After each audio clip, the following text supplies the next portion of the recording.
Sea level rises are caused by thermal expansion and greenhouse gases. When heated by the sun, molecules in the ice on land start to move away from each other, expanding the object, causing ice to melt into water.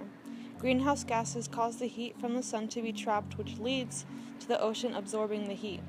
Due to thermal expansion, the ocean expands when it absorbs the heat and raises the sea level. Ice on land melts faster than ice in the water and contributes more to the rising sea level.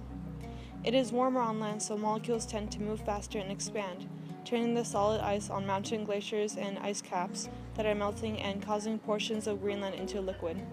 The water that is melted from the ice builds up and flows into the ocean, increasing the sea level. Sea level will continue to rise in future because of the greenhouse gases that we continue to produce. Thermal expansion has a tendency of change in shape, area, and volume in response to change in temperature. The warmer climate is also causing the melting of mountain and non-polar glaciers, which adds volume to the oceans, causing two effects. One of the effects is the thermal expansion of the water column, and the second effect is the addition of water column due to the melting of glaciers and ice sheets. Energy transfer is when energy is transferred from one form of matter to another. For example, when ice is placed in water, the ice transfers heat or energy to the water, making it colder. When discussing sea level, it is important to talk about thermal expansion and energy transfer because they are the main cause of the sea level rising. A helpful equation is Q equals mc delta T. This equation represents heat capacity, which is the amount of heat per unit of mass that is needed to raise the temperature of the substance by 1 degree Celsius.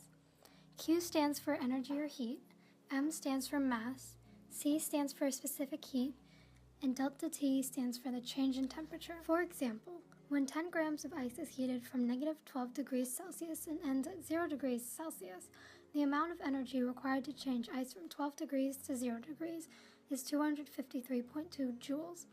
This equation does not work if the substance changes its state of matter. Coastal cities such as New York City, Washington, D.C., and San Francisco will be underwater, and cities nearby will possibly begin to flood. Flooding will cause property damage and loss of population. According to a study done by the National Research Council, by 2100, daily tides from the ocean could climb from 17 to 66 inches beyond today's level, and about 1,200 people in San Francisco will live on exposed land 3 feet above water.